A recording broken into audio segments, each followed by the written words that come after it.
அடுத்த வசனம் வாசிங்க. அடுத்தது 5வது. தாகமா இருக்கிறேன். தாகமா இருக்கிறீங்க. காலையில் வந்தோன்னு எனக்கு ரொம்ப தாகமாக இருந்துச்சு. தண்ணி கூட எடுக்க மறந்துட்டு யாராவது வருவாங்களான்னு வெயிட் பண்ணிட்டு திடீர்னு உதவி வந்த உடனே தண்ணி கொடுமான்னு சொல்லி வாங்கி என்ன செஞ்சு நீங்கள் தவிர்க்க முடியாத ஒன்று என்ன தெரியுமா? தாகம். பசியோட நீங்கள் என்ன செஞ்சீங்களா? துணி வயத்தில் கட்டிட்டு படுத்து தூங்கிடலாம். அந்த தாகத்தை ஒரு நாள் என்ன செய்ய முடியாது. ஒன்று தான் தெரியல. அந்த வசனத்தை எனக்கு தெளிவாக நீங்கள் நேரடி விளக்கம் எனக்கு வேணும் ஆண்டவரே என்று சொல்லி கேட்டப்போ சொன்னார், வேத வாக்கியங்கள் நிறைவேறத்தக்கதான தாகம். என்னை குறித்து எழுதப்பட்ட எல்லாம் நிறைவேறிச்சு. சிலுவைக்கு வந்துட்டேன்.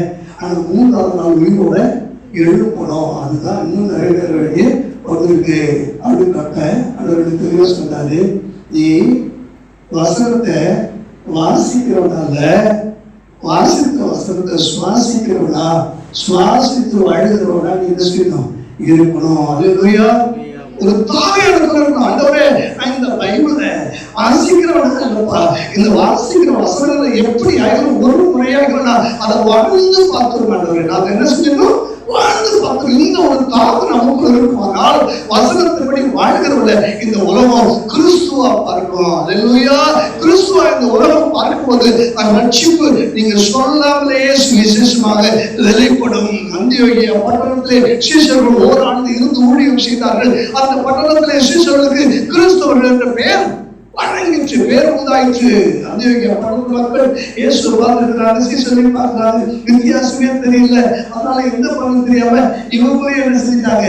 கிறிஸ்துவருக்கு ஓட ஆரம்பிச்சிட்டாங்க. சொல்லுவா வசனத்தின்படி வாழும்படியான ஒரு தாகம். வசனத்தை கேட்கிற வாஞ்சல்ல. யாருக்கும் சொல்கிறார், திருவசனத்தை நீங்கள் கேட்கிறவர்களாய் மாற்றமல்ல அதுபடி செய்கிறவர்களாய் இவர்கள்.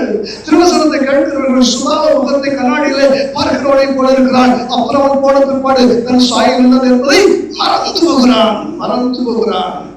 இது தீவான தேவ பிள்ளைகளே, அந்த தெரிந்து கொள்ளுங்க. நீங்க வாசிங்க, டெய்லி பைபிள் வாசிங்க, டெய்லி பைபிள் வாசிங்க. வாசிக்கணும்னு ஒரு தாக்கம் கொடுக்க வரட்டும். அதை வாசிக்கும் போது சில வார்த்தைகள் சில வசனங்கள் அப்படியே உங்களோட பேசும்.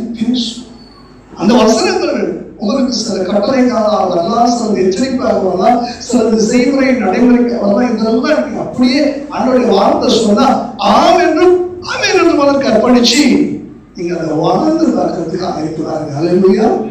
அதை வாழ்ந்து பார்க்க ஆயத்தம், வாசித்து பார்க்க முதல்ல ஆயத்தம். ரெண்டாவது ஏனென்றால் இந்த திருத்தரிசன புஸ்தகத்தில் எழுதியிருக்கிறவர்களே வாசிக்கிறவனும் பாக்கியவான், கேட்கிறவனும் வாழ்ந்து பார்க்கிறவனும்.